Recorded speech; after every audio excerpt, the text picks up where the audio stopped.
Okay, so this webinar is going to be a little bit different from our previously held ones. I'm still going to be giving an overview of the platform, but we're not going to be going through an application from start to finish because that has been recorded multiple times. I will link the recording in the chat right now. So if you have not seen any previous webinars and you're not sure how to get through an application, oops, I sent that directly to somebody. A second. If you're not sure how to create an application and submit to the IRB, please go ahead and watch that video. Will give you a full walkthrough of the application and all of its features because it is a new application. But today we're going to be covering some more common issues that people have been bringing up to us since our go live date, such as key study personnel and their roles and various permissions in the system, who can sign off on the submission, how to complete submission corrections, and how to revise documents. Again, these are common issues that people have been running into and bringing them to our attention, which is so appreciated, and we encourage you to continue doing that. I know some people on the call have emailed us directly and asked us how to do certain things, and it is a learning process for us as well. You know, we know as much as we can about the system, but we are learning alongside with all of you, so we appreciate your patience and understanding as we navigate the system. So I'm going to go ahead and share my little PowerPoint that I've prepared. Oops. Okay, so again, this is our final weekly webinar. Thank you all for being here. So on the agenda, like I said, I will still give a brief overview of the platform, point out some features, show you where to find your approved documents and any correspondence that has been sent to you. And then we'll cover some common issues. So this is things to do with city training, key study personnel, sign off and study tasks. Then we will respond to stipulations from the IRB and create document revisions in the pre-review correction form. And then we will submit a couple forms against a study. So this will be a study personnel change request and an amendment. I'll show you where to go to be able to do that. And because this is such a small group, please feel free to ask any questions that you might have. Either in the chat, we have a couple people here from my team who can answer those questions. Or if you think that your question would benefit everybody here, please feel free to ask during the presentation because we want to hear, everything that everybody needs to know or might have questions about. So I'm going to go ahead and share my screen. Are we all looking at the test environment login? Can I get a thumbs up? Pat, I can only see you right now for some reason. So yes, are we looking at that? Okay, thank you, Rebecca.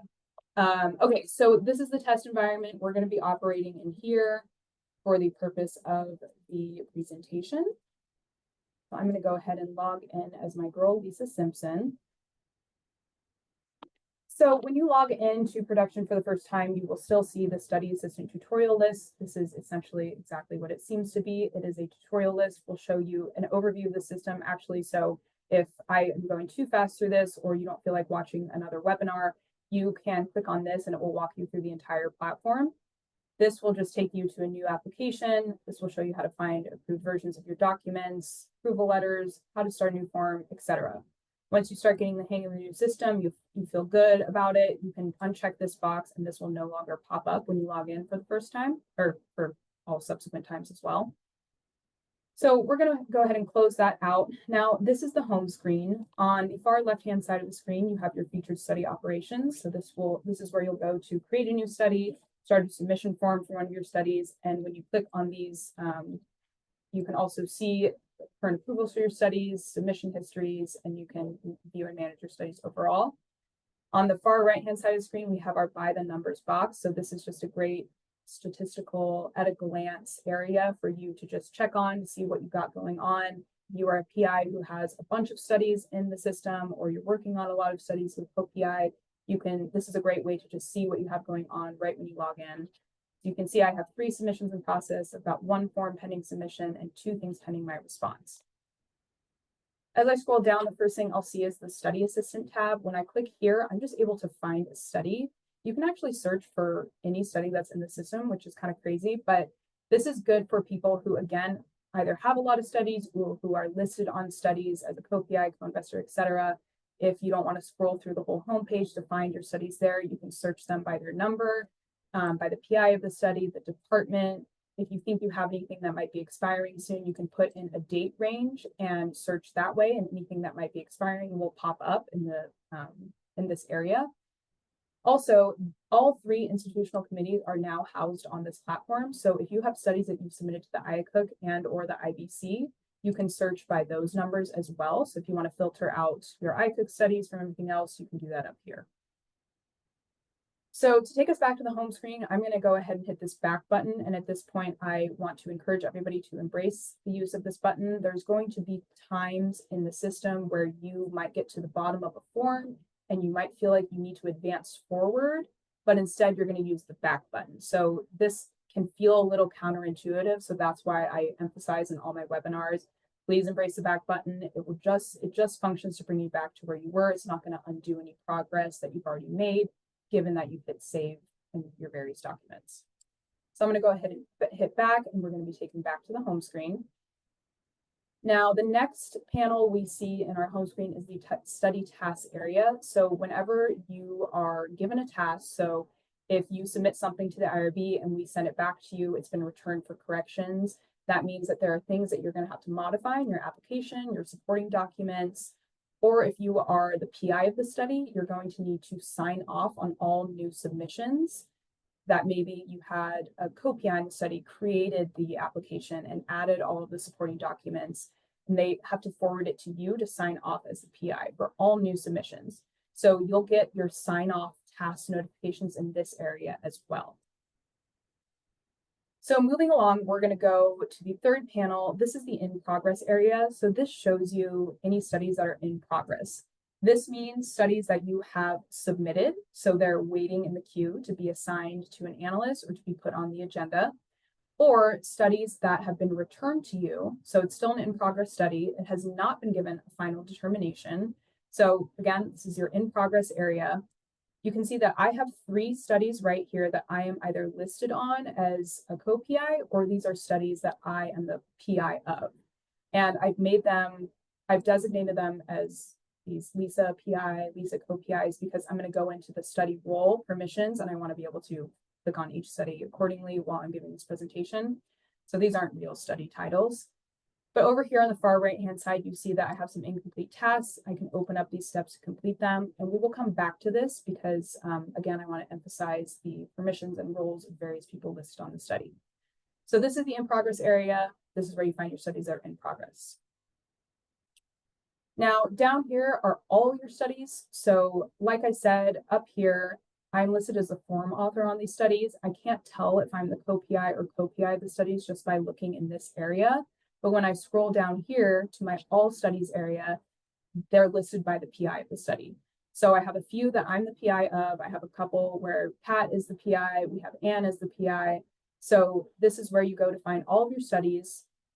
You can open up the study by clicking on the study dashboard, and this will show you all of the documents that are associated with your study, all the forms that you can create and submit, or that you have already submitted against one of your studies. So this is a study that has been returned for correction. So I can assume that because I know it's a new study, I can assume that there are no amendments that have been submitted at this point because it is just returned for corrections, hasn't been given a final approval.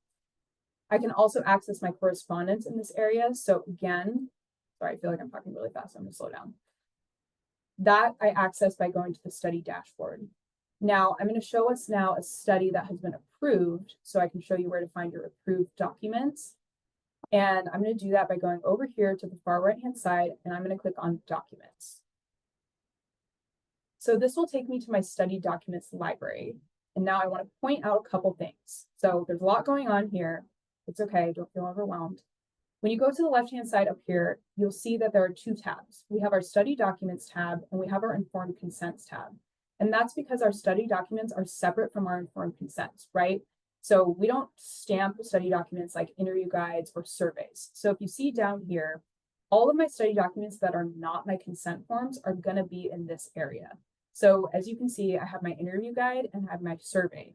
And these are things that I submitted as Lisa Simpson. So I'm Lisa Simpson right now. I'm going through my study. I'm checking on my approved documents. And I can see over here, when I click on this file, and can you guys see this when it pops up, or do I need to make it a tab and bring it into the window? Can you see the interview guide? Okay. So here's my interview guide, right? I am able to open it from this area, but there's no stamp on it because, again, we don't approve interview guides, we don't approve surveys in the way that we give them a stamp. But you can tell that they were approved with the initial submission because they have an approval date next to them.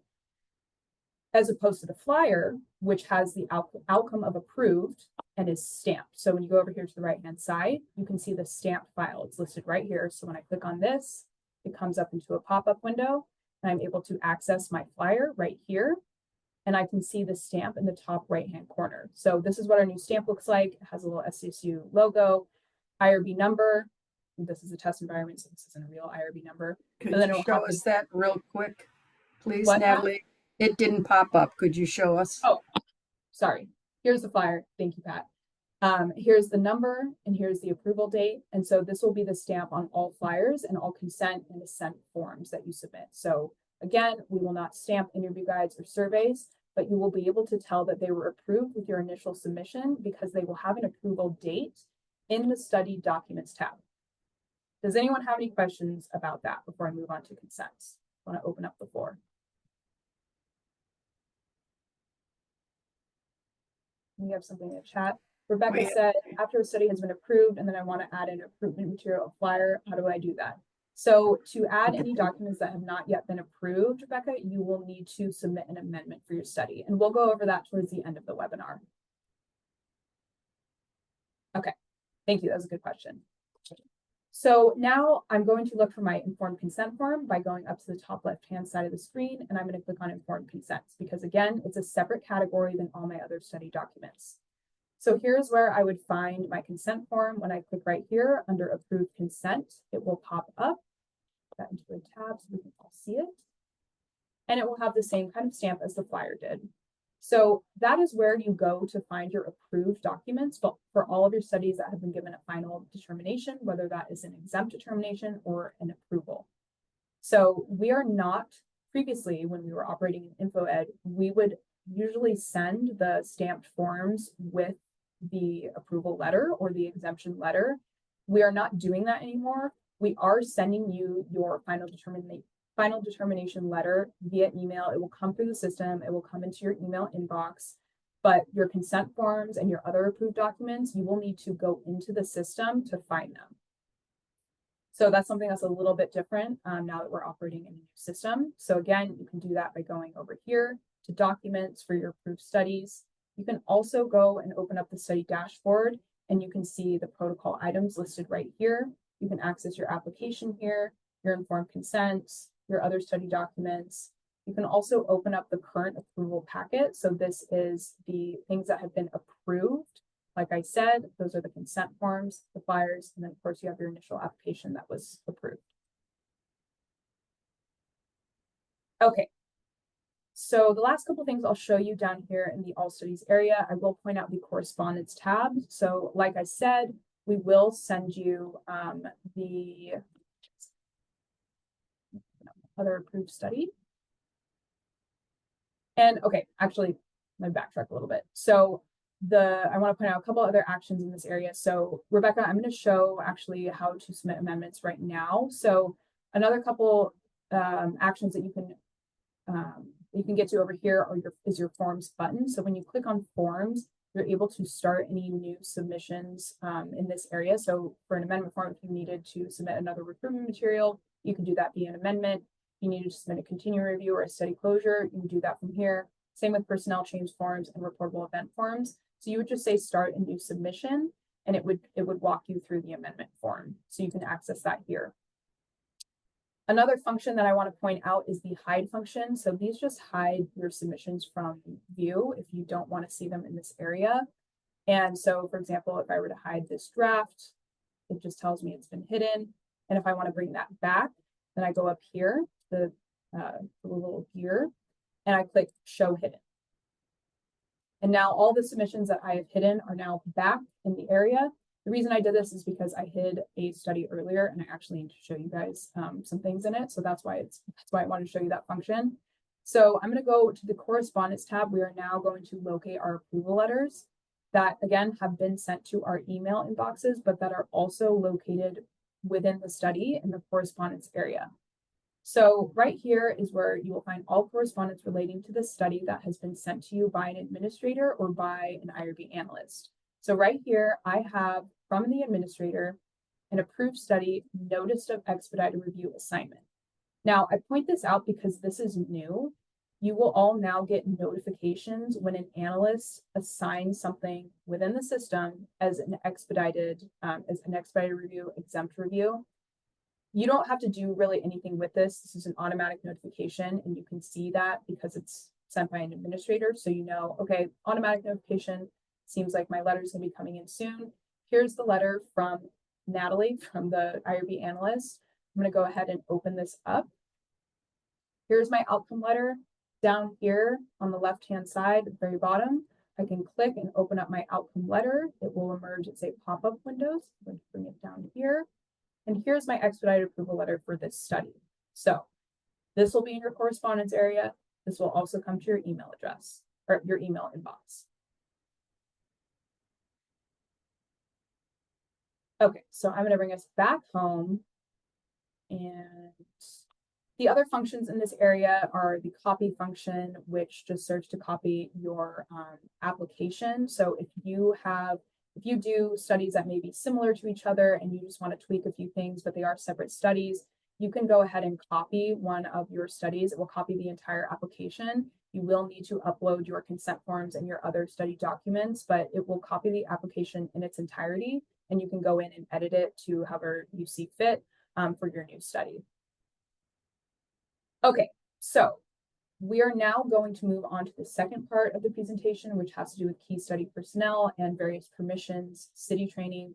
But I want to ask if anyone has any other questions about this area or any other area of the home page. If you want me to go into something, please let me know. This is the time. Or if my coworkers, if you guys think there's anything I should cover, let me know. I think there was one more question in the chat. Oh.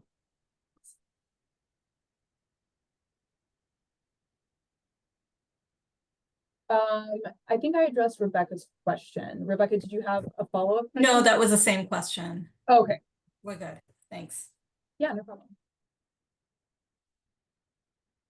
Okay, so we are going to go ahead and we're going to start a new study so that I can show you the key study personnel section of the application, because there are some important, there's some new notes in there that are very important for everyone to be aware of. So we're going to go ahead and start a new application. I'm going to just say test and the date. Here's our study alias. This is great for people who have really long study titles. You can enter an abbreviated version of your study title.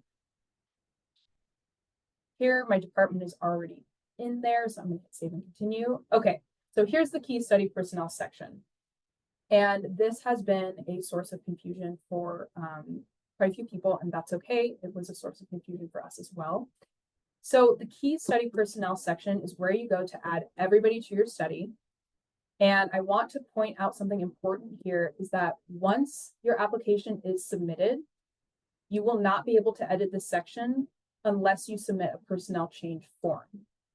Now, this is quite a bit different than in InfoEd, when you could go back and just remove people from the study personnel section of the application. In iRIS, you are not going to be able to do that. You will need to submit a personnel change form that we will see, and we will. So this is for studies that have not yet been approved, studies that have been approved. If you submit this and you say, oh shoot, I forgot to add Carlos to my study as a co-PI, you can't go back in and change the section. You have to submit a separate personnel change form. Does that make sense? It unfortunately is a little bit more work for all of us, but is the only way that the section can be edited. So that all being said, the first thing that you need to do will be to add your principal investigator to the study. So I'm going to go over here to the right-hand side. I'm going to click here to set up my key study personnel. And I'm going to make myself the PI. I'm going to click right here. And you'll note that I'm searching from the iRIS database first. And I popped up because I have an account with iRIS, Lisa Simpson. If you're trying to add somebody to your study and they're not coming up in the iRIS database, please search for them in the LDAP directory. So everybody in the LDAP directory, or everybody with an SDSU email address should be in the LDAP directory. Ryan, that's correct, right? Yeah, that's correct. Okay, thank you.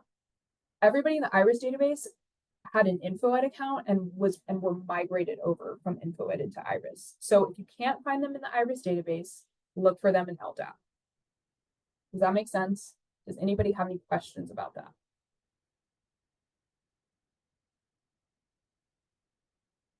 Okay, wonderful. So anybody from an external organization or institution, they will need to request an external account. So I'm going to go over to the production area. Just a second. They will need to request an external account in order to be added to the study.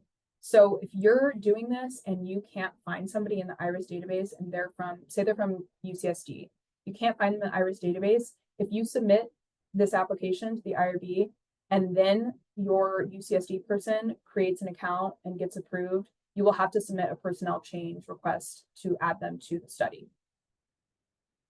If they've already made their account, they've already requested their external account, which after they do this, the system will send them a sort of a dummy password to their email, to their inbox, and they will then be able to create a new account in iRIS, have a new password, and then they will be in the system.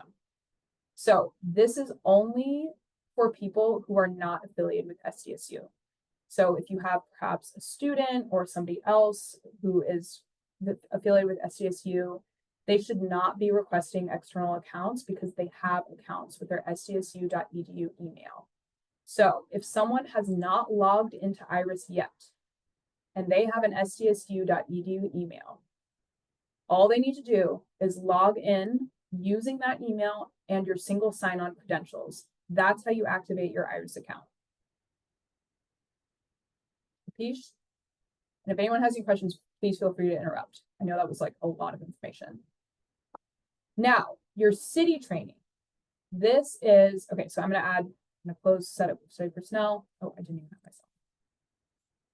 So you need to select yourself by clicking right here, select. Here, I'm going to add myself as a principal investigator. I'm automatically included as a contact. That means all correspondence, all study-related correspondence will come to me. I'm going to hit save. And then I'm going to hit close. Now, the city training, I'm going to pull up my personal account so I can show you the city training situation. So in all my previous webinars, one of the things that I stressed as one of the most amazing features of iRIS was that your city training documents were going to be directly associated with your account. Unfortunately, we are finding that that is not always the case with everybody. And so we are figuring out ways to work around this. So over here, you're going to see that I have an email address right here. This is my nhardy@sdsu.edu email address. This is the email address that I used to register for city. So when I logged into iRIS as nhardy@sdsu.edu, my city training documents populated because that's the email address I use to register for city. There are going to be some people who have SDSU email addresses who registered for city using a different email address. If that is you, that is your case, then what you need to do is you need to log into city, you need to grab that email address, and you need to input it in this area by clicking add email address. If you are also, and Ryan, please step in, if you are not affiliated with SDSU in city, you will need to do that as well. Another way to circumvent this is to copy and paste your city user ID in this area. Hit save. What happens is that every 4 hours, the city and iRIS, they get together and they repopulate all the certificates into accounts. So once you hit save changes, it'll take like 4 hours for it to actually like associate. If that doesn't work, then you're going to have to put the email address that you use to register for city, it's not the same SDSU email address. You have to put that email address into this user ID box. I understand that this was A, a lot of information, and B, a headache. And I promise that we are coming up with guidance that you can refer to pass on this information to your colleagues, to the people working on your protocol, because I understand that it is frustrating to submit a personnel change and have us say, nobody's city training certificates are associated with their account. And you say, but I told them exactly what you told me to tell them, and it still didn't work, and we understand, and we are so sorry. We appreciate your patience as we work through this. We're working on guidance. We also have this document that shows you how to log into City and affiliate with SDSU if that is something that you have not done, or that is something that your students have to do, or your external people. I will put this in the chat right now so that everybody has access to it and can click on it at their own leisure. So, does anyone have any questions about that? Please ask.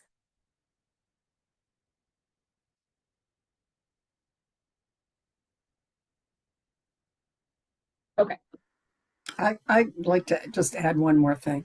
Yes, please. I don't believe that we will hold up any submissions because this isn't addressed as an alternative. Please consider just putting the necessary certificates as supporting documents for that submission, and then have the person who was not affiliated or associated work on getting their city training matched. So I just wanted to add that little caveat that we don't want to work that way, but in order to keep our system's approvals going, we can accept those when the scenario is you've tried A, B, and C and none of them have worked. Yes, thank you, Pat. And when we walk through a personnel change form, I will show you how to add those city training certificates as supporting documents. I know that the entire point of us trying to associate the certificates with the account was so that you didn't have to do that. You may have to for a little bit until we really nail down a perfect way to get everybody on board with this. Okay, so I'm going to switch back to the test environment, and I'm going to go over a few more things in the key study personnel area in terms of privileges.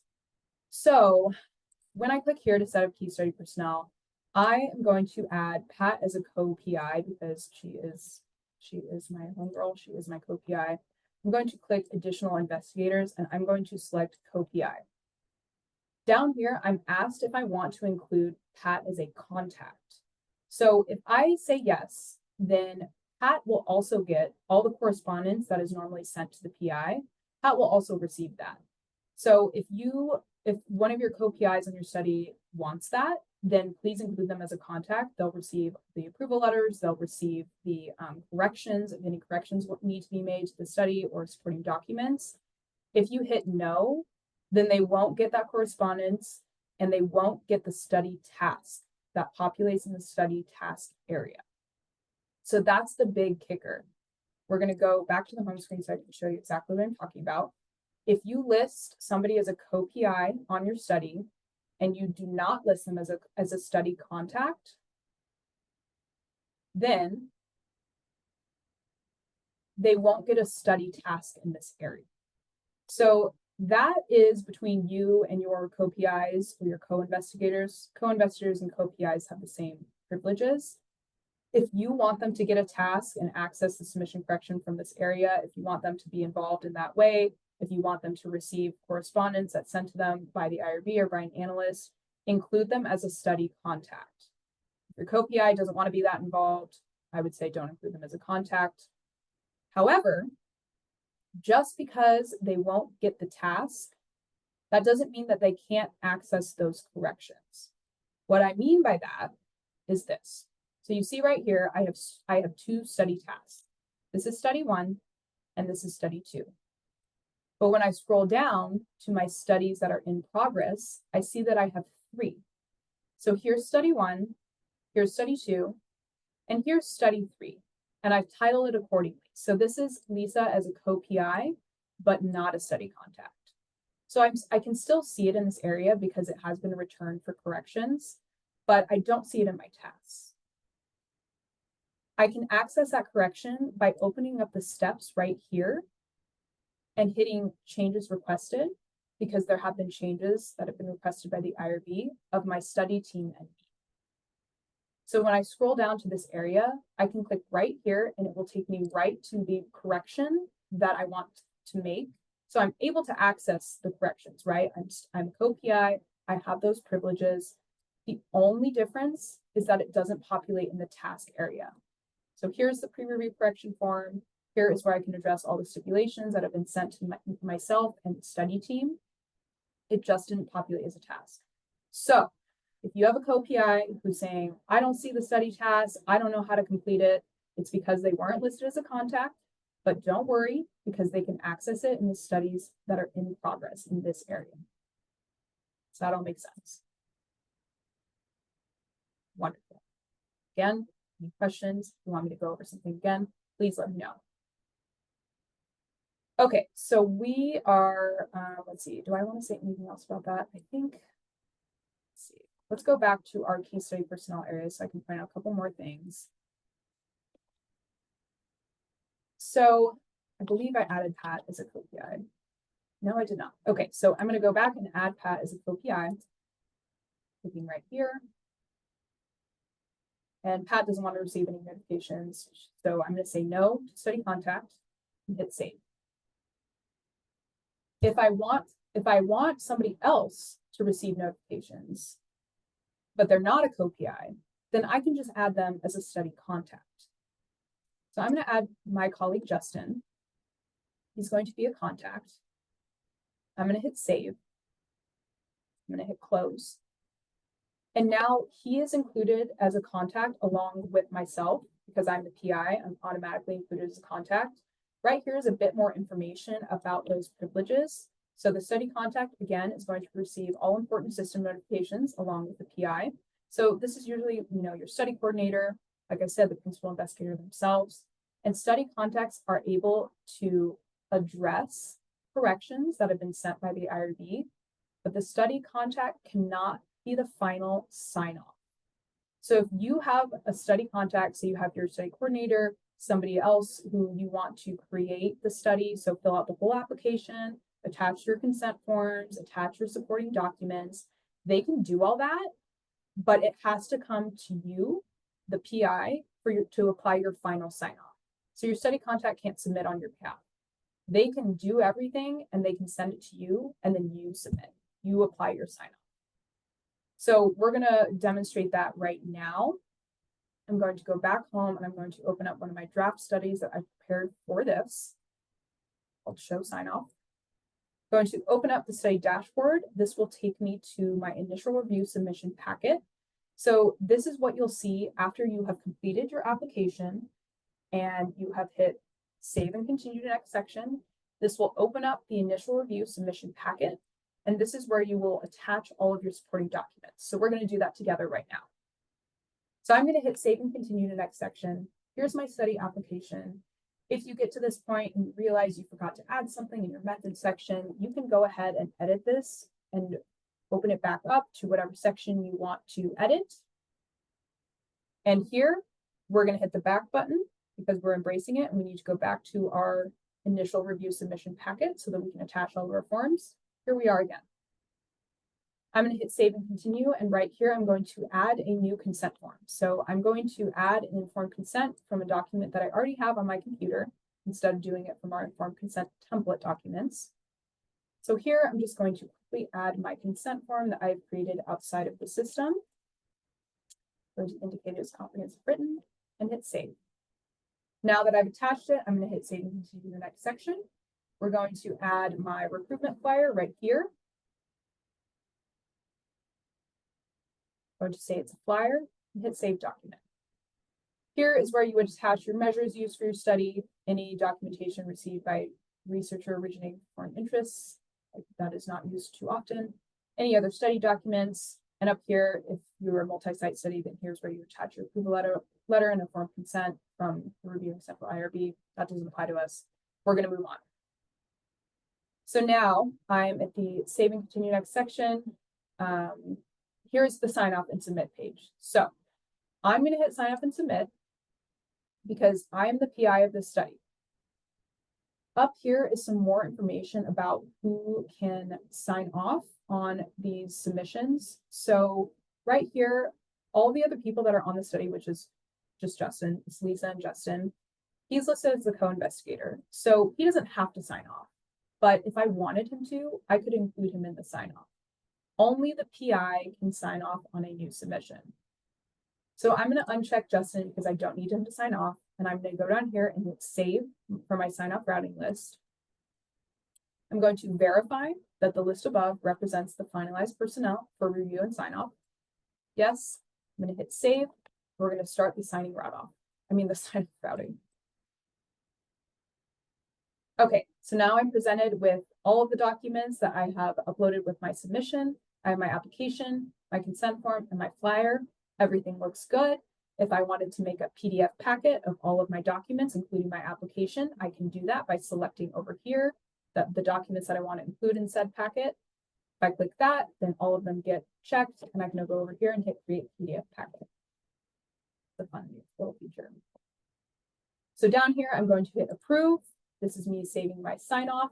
And now my submission will be routed to through the workflow and is now in my progress area because it is sitting with the IRB.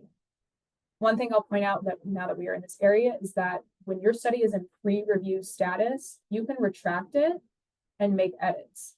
So this is actually an important point because I just told everybody that you can't edit the key study personnel section after you submit. But if you retract your submission, you can make edits to any section. It's just that when it gets assigned to an analyst, so when Pat, Ann, or I grab your submission, the key study personnel section goes dark. You can't edit it anymore. That's when you would need to submit a personnel change. Okay, so now that we've done that, we're going to move on to our study tasks, and we're going to address some corrections that have been sent to us by the IRB. So I'm going to go ahead and click on this task. This is the submission correction that has been sent to me. I'm going to open this one up. I think this is the one that yes. Okay, so again, this is my peer review correction form. This is the new modifications required letter. It's all contained in this single form. So as I scroll down past all of the components of my submission, I see the first stipulation. Here is a description. It says the consent form is missing many elements of informed consent. Please revise accordingly. Down here, I see that this is a stipulation that must be addressed. I must modify an existing attachment. This is what I need to modify. So over here, I'm going to click Revise Existing. It's going to confirm I want to add a revision. Now, the consent I'm editing has been increased to version 1.1 instead of 1.0. And here is where I implore you to pay very close attention. This is recorded, so we will be posting this as well. But this has been a little bit confusing, and rightly so. This is how you edit your consent form. You're going to go down here and you're going to check out the document to your workstation for editing. Essentially what this does is this pulls the document out of this area and it downloads to your computer and is saved as part of your local files. So you can modify it now and you can check it back in later. So we're going to confirm this. It will say here that the document is currently checked out by me when it was checked out. And now when I'm ready, when I've made my edits to the consent form, when I've included all the requirements of informed consent in my consent form, I'm going to check that document back in. Does that make sense? It's kind of like a library system. Think of it as a library editing situation. Maybe I'll re-record this later because I don't know if we want to broadcast that to the entire community. That wasn't the best analogy. But essentially, you're checking out something to make your edits, and you're going to check it back in. So we're going to say that I created my edits in my consent form in Microsoft Word. I'm going to now upload that document into this area. I've uploaded right here. I'm going to hit Save Selected File. And as you're doing this, there are instructions. They will give you more details about what you're doing and what you need to do. I'm hoping that what I say is enough at this point. And I've hit Save Selection, and it will now upload the file to serve it. It might take a little minute or two. Okay, so now the screen will pop back up and there's no more information down here, but that's okay. That's because we've just uploaded the document. We can click on the document up here just to make sure that this is the one that we just uploaded. Okay, this is version 2. This is the document that I edited outside of iRIS, and it's here. So now I'm going to hit Save Consent. Now there are 2 consent forms. I have version 1.0 and I have version 1.1, the one that I just uploaded. So to make sure that I just did exactly what I think I did, I'm going to compare these consents with each other. Once I do this, I get to see my old consent form and my new consent form side by side. I'm synchronizing the scroll bars. So when I scroll down, I can see what has been changed. There's a whole nother page on this consent form. So great, those are different. When I go over here to the bottom of this whole thing, I can see all of the tracked changes, or all of the changes that have been tracked. So down here, all of this information has been added. So you don't have to upload a track changes version anymore because we also can see this. So you can see it, we can see it, we all love it. So I'm going to close this out and I'm going to say that this action has been completed by clicking complete action. I accept the stipulation. I'm going to go down here and I'm going to provide an explanation on how I address the stipulation. I'm going to say consent form has been revised. And then I'm going to hit save section. You always want to save your sections. And now I can see that my new consent form, my version 1.1, is a component in my submission. I can also compare these again if I wanted by clicking over here under the compare column, clicking my 2 consent forms and hitting compare. It'll just show me the same thing that I just showed everybody. Okay, so moving on to the next stipulation. This one is asking me to add names to the PHI table.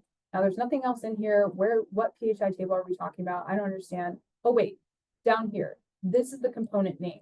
This is what I'm being asked to edit, my initial application. Okay, cool. This is the section I need to edit. This is the question that I need to edit. We are now able to bring you directly to the section of the application that we need you to edit. Wonderful. We love this just as much as you do. So I'm going to hit revise existing, and this will prompt me to create a revision in my application. It will tell me that a new version has been created. So this is version 1.1. Again, the very first version that I created and submitted was version 1.0. So once you see an increase in your version number in the point area, 1.1, that's how you know that it has been revised. So here's the question again, or the stipulation again, asking me to add names to PHI table. I'm going to hit add a new row. I'm going to find names, say they're accessed and recorded, and I'm going to hit save section. Now, this is kind of what I'm talking about when I say you need to embrace the back button, because I'm still here. Why am I still here? I just did what I was asked. How do I get out of this? Hit the back button. It will just bring you right back to your pre-read correction form. You can see the application has been updated. There's 2 versions in here, version 1.1. You can also compare them if you want to compare them. I'm going to scroll back down to my second stipulation. I just did that, so I'm going to hit the action screen. We love to see it. I'm going to say, yes, I accept. I'm going to say done because we can see it. We know that you've added names or not. So you don't have to provide a lengthy explanation. You don't need to say, I opened the application and I added names. You can just say done. It's okay. So I'm going to hit save for good measure. We're going to go to the final stipulation. Submit the interview guide. Okay, so I apparently didn't submit my interview guide with my study. Down here, I'm being asked to add a study document. So I'm going to go ahead and do that over here. My action, add document. These are the documents that I have already uploaded with my submission. So I'm going to go over here and I'm going to hit upload a new document not on this list. So these will automatically come in right here because they are affiliated with your study. Because we're being asked to upload a new document, I'm going to go ahead and do that right here. So this is my interview guide. I'm going to upload it to documents. I'm going to indicate that it is a research measure, and I'm going to hit save document. Excuse me. Once you upload a new document, the action completes itself. Not sure why, but it just does it for you. If you need to incomplete it and you need to add or you uploaded the wrong document, you can do that here. I'm going to say accept, and I'm going to say done, and I'm going to hit save and continue because this is our last stipulation. Please be sure to scroll all the way down to the bottom of this form. We've had a couple of people who have not done that. That is okay. Just send it back. So I'm going to hit save and continue, and I will be prompted to sign off and submit. Now, I am going to uncheck myself as the study author. So this is something to point out as well. If you are the study author and you are the PI, if you don't uncheck yourself as the other role that you will have to sign off twice on this. So please be sure to only leave yourself checked once. I'm going to uncheck Justin because he doesn't need to do that. Hit save, verify that I represent the finalized personnel. And I'm brought to the final screen where I can make sure that everything is in here. I see that the version numbers have been updated appropriately. I see my interview guide is now there. This looks good to go. I'm going to say approve and hit save sign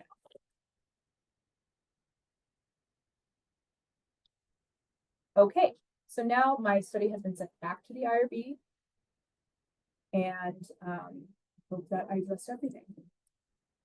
And so one more thing that I'll point out as we're talking about, key study personnel and those privileges and permissions. I'm going to bring us back to the production environment and point out where you can find those study role privileges. So I don't expect everyone to totally remember everything I said about co-PIs, study contacts, all that. There's a lot of information. So if you go over to this help button right here, click right here, it'll emerge as a pop-up window. I know you can't see it. Here it is. Go to the right-hand side of the screen and click on Study Role Access Grid. It's a tab as well. This will show you all the privileges of all study roles in the system for the IRB, IACUC, and the IBC. So if you can't remember, if you're trying to add someone as co-PI and you don't want them to see a task, or you do want them to see a task, just check out the study role privileges before you do that, and you'll be able to see what they can and can't do when you add them to the study. Okay, so the last couple things we're going to do, we're going to submit an amendment against one of our studies, and we're going to submit a personnel change form against one of our studies as well. So like I mentioned earlier, you can go down to your studies over here and click on the forms button to do that, or you can go up here and click start a submission form for one of your studies. The great thing about iRIS is there's a lot of different ways to get to the same place. So it's really what you feel is best for you, or what you like better. So I like this one better. So I'm going to go here and I'm going to find my approved study for 2. And I'm going to hit amendment form. I'm going to hit start a new submission and I'll be taken to the amendment form. There are some instructions here that you will be able to read when you do this yourself. Down here, I will be asked to explain my study's status. So this is something that is new that we now ask. We want to know how you're doing in your study, where you are. If you're active, nobody's been enrolled. If you're active for enrollment, you're enrolling, enrollment's complete, etc. So we're going to say active for enrollment. We are enrolling, save and continue. Here are the amendment changes that you would check apply to your amendment you're submitting. So for example, I'm going to be adding a research site and I am going to be changing the incentive. Because the incentive change does affect procedures, well, I don't know if it's necessarily procedure, paragraph, maybe I'm wrong. I don't know what I would categorize that under, but it is something that has to go in the consent form, right? You have to notify your participants of any incentive amount or any incentive that you're going to be giving them. So I'm going to hit yes, and I will be prompted to revise the informed consent form so that I can update the incentive in that form. I will also need to revise the application because we do ask about incentives in the application. So now I'm going to hit save and continue to the next section. I'm going to briefly describe the proposed changes. I will need to provide the rationale. So if you're going to be submitting an amendment against one of your studies, you need to provide that rationale for submitting this change. So we are adding a research site and changing the incentive to, actually, I don't remember if this study has an incentive. I'm pretty sure it doesn't. So adding an incentive of $20. Now we're going to hit save and continue. Here is where you attach the application to your amendment. So we're going to click here, attach the application. This is not how you do it. I feel like this is where everybody gravitates towards. You go over here and you hit create a revised application. I'm going to click here, add a revision. It's going to ask me to confirm. I can confirm. And here, oh, I altered the form logic of this application. So this is not a great example, but it will bring you to your application and you will need to adjust those sections. I apologize. I made this a secondary data research or secondary data analysis application. So we're not going to see a lot of the sections that I wanted to show you. So that is on me. So anyways, you would go in and you would change those sections of your application. We are, in the interest of time, going to pretend that I just did that. And here is where I could revise an existing consent form, because as you'll recall, I would need to create a revision on those forms. Fortunately, I'm not seeing it here, so that's interesting. Oh, that's because I went in my study document. That's what I was telling everybody in the first place. Study documents differ from consent forms. So we're going to click on our consent form here because we need to create a revision. So again, I'm going to check out this document to my workstation so I can make edits. I now see that has been checked out. So once I've made those edits to my consent form, I've added the incentive, I've added the research site. I'm going to check that document back in by clicking check in document, save selected file, and it will be uploading to the server. It might take a little minute. I see we have something in the chat. Oh, Mary left. Bye, Mary. I don't know if you were still here. Okay, now I'm going to hit save consent because I've checked that document back in and everything looks good to go. So I'm going to hit save and continue to the next section. Oh, I have a validation error.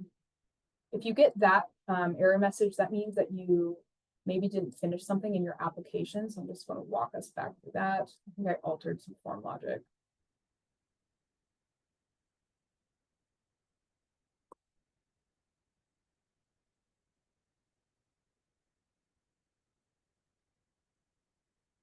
Okay. Now I'm going to go back to sign off and submit. Hopefully. Ryan, did you see what I did? I don't know why it's not.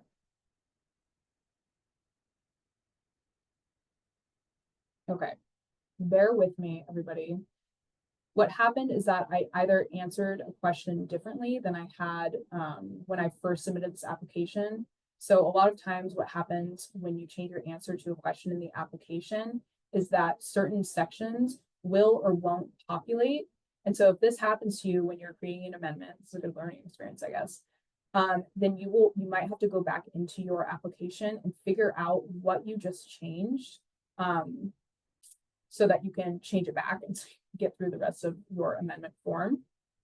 But I don't want to drag you all through that. So we are just going to say that we made it to the end. We made it to the sign-off screen. And it's the same exact thing that happens when you submit an application anew or if you're responding to corrections.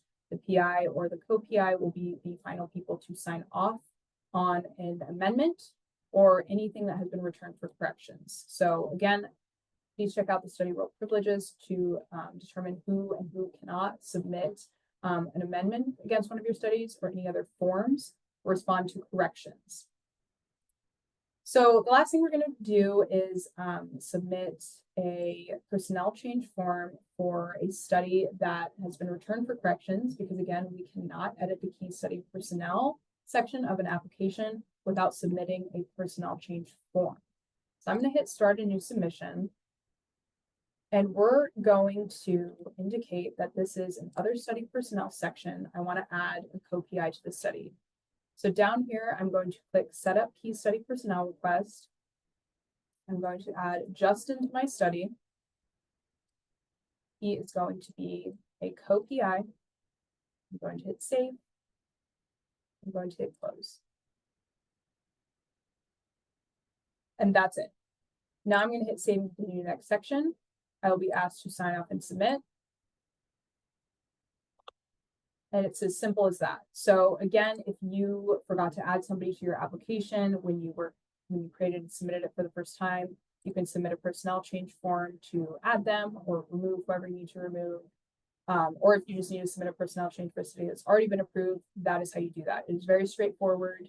And if you have a study that's in progress, we will see that there's a personnel change form submitted for that. So we'll take care of that as soon as we can. We'll do that before we review your study, because we know that the personnel change kind of can be a little frustrating that you have to do that. So we will see that and we will take care of it as soon as we do.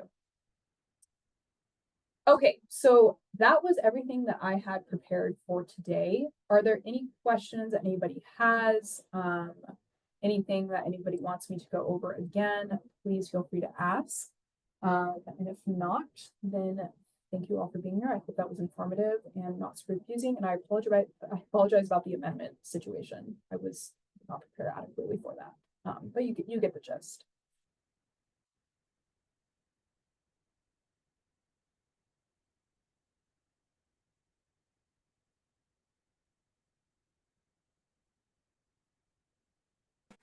Okay, Thanks, well, Natalie. Yeah. I'm sorry, did I interrupt someone? no, that was just me saying thank you to Okay, everybody. so I just wanted to thank you. These are really important high points, and to have these two recordings, your original recording from earlier this year, to see it go through. I just wanted to point out Natalie does do amendments in that recording, and then to come back. Sometimes if you're delayed by a week and a half, it's very fuzzy. And then you have the idea of how to create the application, then you can go to these high points on this second recording. And I learned some stuff myself today, so thank you. Good, I'm glad. And I hope this is helpful for everybody else. I know we had some people leave a little early and that's totally okay. This is recorded, except for that one part that I think I need to edit because it was a little bit confusing. I will probably re-record that. But yes, we just wanted to address the most common issues that people have been having, bring them up in front of everybody and have something to reference. So thank you all for being here. We appreciate your time. Ryan, did you want to say something? I'll just say real quick, I did fix that problem of on on the stipulations. Now it'll force you to answer all of them, so you can't even submit it now without you missing one. So Great, they're that's all, awesome. it should require you to address them all. Okay, cool. Love that. Thank you.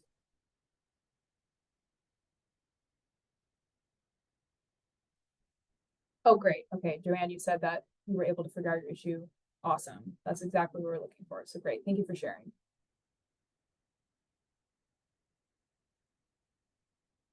Okay, everybody. Well, I hope everyone has a great rest of your day, great start to your Monday, and thank you all again for coming. We really appreciate it. Bye.